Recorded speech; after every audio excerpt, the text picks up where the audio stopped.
Ok, j'ai besoin que vous soyez de vrais chasseurs. Tout le monde répète, un vrai chasseur. Maintenant, voilà le problème. Certains d'entre vous ont quitté leur emploi et sont arrivés dans cette industrie en apportant avec eux un état d'esprit de 9-17 heures. Ce que je dis est hyper important.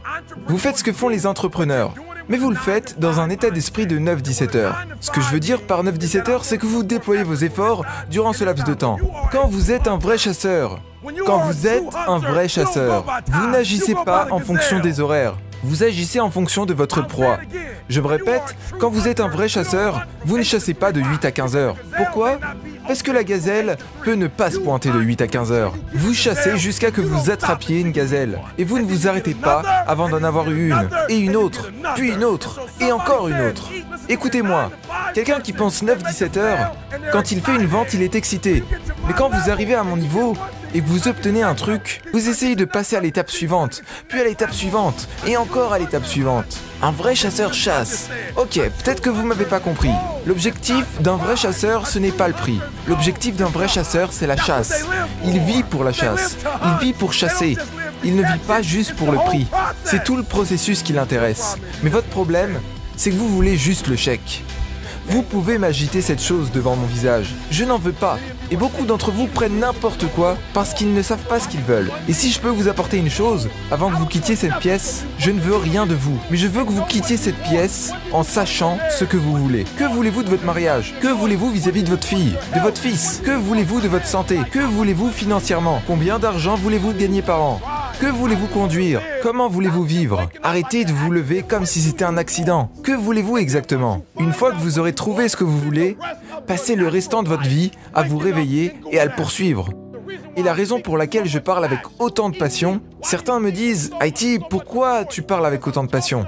Parce que je parle de ma vie, pas de ce truc que j'ai lu. J'ai mangé dans des poubelles. Je n'avais aucun business quand je mangeais dans les poubelles. J'ai vécu dans des bâtiments abandonnés. Je n'avais aucune entreprise quand je vivais dans les bâtiments abandonnés. Certains me disaient « Haïti, ton père n'était pas dans ta vie. Ta mère était adolescente quand elle t'a eu. » Mais ce n'est pas une excuse. Il n'y a aucune excuse pour ne pas vivre à ton plein potentiel. Aucune, je vous dis. Je vous le dis, je n'ai eu de nouveau peur, je n'ai pas changé. Qu'est-ce qui a changé ? J'ai changé. Et j'ai arrêté d'être une victime. J'ai arrêté de me dire que je devais attendre, que les bonnes choses m'arrivent. Et je me suis dit que je devais charbonner, que je devais me battre, que je devais travailler, que je devais me dépasser et que je devais apprendre. Et j'ai fait tout ce qu'il y avait en mon pouvoir chaque jour que Dieu fait pour devenir un vainqueur et pas une victime. Maintenant, laissez-moi vous dire ceci avant que j'avance et je peux vous l'expliquer, mais vous devez l'intégrer. Les gagnants gagnent et les perdants perdent. Je ne peux pas l'expliquer mieux que ça et je ne sais pas comment ça se passe, mais les gagnants gagnent. Si vous créez une culture de perdants, si vous continuez à être victime, si vous continuez à laisser les échecs vous arriver, si vous continuez à laisser les gens vous traiter de n'importe quelle manière, cela deviendra une culture.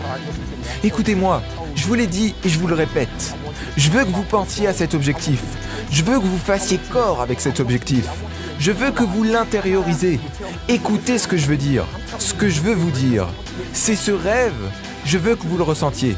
Je veux que vous fassiez corps avec. Je veux que vous sachiez quand vous êtes proche, comme quand le temps est en train de changer. Vous pouvez le sentir. Je veux que vous puissiez ressentir quand vous vous rapprochez et être de plus en plus proche. Mais le plus important, je veux que vous sachiez, quand vous rêvez de votre rêve, qu'il y a d'autres personnes qui rêvent du même rêve. Quand vous vous dites que vous allez vous lancer et que c'est ce que vous allez accomplir, vous n'êtes pas la seule personne qui en rêve. Et voilà la question que je veux vous poser. Que faites-vous quand des milliers d'autres personnes veulent exactement ce que vous voulez ? Que faites-vous quand vous n'êtes pas le seul à vouloir faire $1 million par an ? Quand vous n'êtes pas le seul à vouloir être président ? Quand vous n'êtes pas le seul à vouloir devenir PDG ? Et quand sera-t-il si vous n'êtes pas le seul à vouloir ce que vous voulez et qu'il y a des milliers d'autres personnes qui veulent ce que vous voulez? Vous devez vous dépasser. Vous devez transpirer votre objectif. Vous devez vous lever tôt. Vous devez rester debout plus tard. Vous devez passer à l'action et vous devez dépasser les 70% pour être à 120%. Il n'y a pas d'excuse. Vous pourriez me payer $1000 aujourd'hui, mais je ne pourrais pas vous dire que 70% est assez. Vous pourriez me payer $1500, $1500, mais je ne pourrais pas vous dire que 80% va. Vous pourriez me donner 1500 $ que je vous garantisse que d'un coup de baguette magique, 80% sera équivalent à 100% d'effort pour vous. Mais cela ne va pas arriver. J'ai besoin que vous compreniez quelque chose. Vous pouvez avoir ce que vous voulez, mais plus grand est le rêve, plus grand est le rêve, plus dur est l'effort. Je veux que vous soyez stratégique. J'entends souvent, je veux aller en NBA. Ça n'arrivera pas comme ça. Il ne suffit pas de monter et descendre. Ça n'arrivera pas comme ça sans stratégie. Je vais passer en NFL. Vous n'êtes pas à l'école. Vous n'irez pas à la NFL. Se faire des millions, vous ne faites même pas ce que font les millionnaires. Et certains d'entre vous vont foirer. Et pourquoi? Vous ne comprenez pas qu'il faut penser, agir, manger, dormir. Alors de quoi parle-t-on? Je parle d'un plan. J'ai réalisé que ma force est dans ma routine. Pourquoi? Parce que je ne suis pas aussi fort que je pensais l'être. Je ne suis pas aussi intelligent que je pensais l'être. Je ne suis pas si mauvais que je pensais l'être. Et ce grâce à ma routine. C'est ce que je fais tous les jours de manière répétée. Je viens d'aider quelqu'un en lui disant « Vous galérez parce que vous n'avez pas de routine. Vous êtes tous en train de tirer ta ta ta ta ta ta ta ta. Et quand finalement vous y parvenez, vous y arrivez après des heures. Mais vous avez tout gâché dans votre vie. Vous avez perdu tous vos amis parce que vous n'aviez pas de planning. L'ADN de votre succès est dans votre routine. Vous n'êtes pas aussi armé que vous pensez l'être. Vous devez trouver une routine. Je me lève à 3 heures et je m'y tiens. Je me lève à 5 heures, je m'y tiens. Oui, sur 365 jours, vous aurez un mauvais jour ou deux, mais ce que j'essaye de vous dire, c'est que votre puissance est dans votre routine. Trouvez une routine et tenez-la. Quand vous sortirez de cette pièce, vous vous responsabiliserez pour votre vision. Je ne suis pas arrivé ici en me trouvant des excuses. Alors quoi? Mon père n'était pas dans ma vie? La vérité, c'est qu'il n'est jamais entré dans ma vie. Alors quoi? Je vais attendre le reste de ma vie que cet homme revienne? Il ne reviendra pas si je vais aux États-Unis. Je suis un homme afro-américain. Il ne nous traite pas de la même manière. Certains appellent ça du racisme. Je ne vais pas pleurer à ce sujet. Il y aura sans doute du racisme jusqu'au jour de ma mort. Mais je ne vais pas pleurer à ce sujet. Je vais continuer à charbonner pour être millionnaire. Je vais continuer à vouloir être le meilleur speaker motivateur du monde. Non, je n'ai pas grandi du bon côté de la ville. Ma mère n'a pas eu de réseau. Non, non, je ne connais pas beaucoup de monde. Non, non, je ne suis pas inscrit au country club. Non, je ne joue pas au golf. Et je ne prévois pas d'y jouer de sitôt. Je vais continuer d'avancer vers la réussite. Je veux faire partie des meilleurs. Pourquoi? Parce que je me le dois et personne ne peut m'arrêter, mis à part moi. Et vous devez arrêter de vous chercher des excuses. Vous devez arrêter de pointer les autres du doigt. Vous devez commencer par vous pointer du doigt. Ce que je veux dire est que si vous vous mettez en mode champion, vous pourrez avoir tout ce que vous voulez. J'en suis la preuve vivante. Vous pouvez partir de rien. Partir de rien, vous connaissez mon histoire. Ma mère était une mère adolescente. Partie de rien.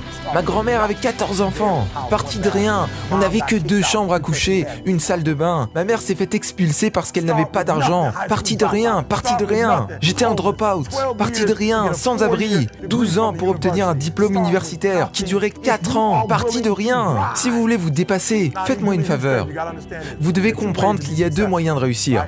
Et je ne resterai pas dans le premier, qui est le talent naturel. Et je ne crois pas que les gens qui ont un talent naturel soient meilleurs que moi. Je crois en l'effort. Et vous m'avez entendu le dire. Votre mère pourrait être d'un milieu privilégié. Votre père pourrait être d'un milieu privilégié. Votre père pourrait même posséder une entreprise. Vous pourriez avoir un père qui vous donne tout ce que vous désirez. Mais vous ne charbonnerez pas plus dur que moi. Pourquoi? Parce que j'ai réalisé que plus grand est le rêve, et je veux que vous voyez où je veux en venir. Remarquez que quand je parle du mode champion, je ne parle pas du lion. Quand je parle du mode champion en cet instant, je parle de la fourmi. Elle est très petite, mais elle peut probablement porter jusqu'à 100 fois son poids. Ce que je veux dire, c'est que certains d'entre vous, dans cette salle, vous n'êtes pas encore des lions, certains d'entre vous. Dans cette salle, vous pourriez être des fourmis. Vous pouvez commencer petit. Vous pourriez ne pas avoir beaucoup d'argent. Vous pourriez ne pas avoir beaucoup de ressources. Mais vous ne pouvez pas me donner d'excuses en mode IT. Je ne suis pas un lion. Vous pouvez être une fourmi. La fourmi a très peu, mais elle est déterminée. Elle est forte. Elle a un rêve. Elle a un objectif. Et elle fera tout ce qu'elle peut faire. Et j'ai besoin que vous compreniez que plus grand est votre rêve, plus tôt vous devez y aller. Abonne-toi dès maintenant et active la cloche de notification pour ne rater aucune de nos vidéos de motivation et d'inspiration. Nous t'avons aussi sélectionné des vidéos très inspirantes dans ces playlists. Prends soin de toi, on se donne rendez-vous dans la prochaine vidéo.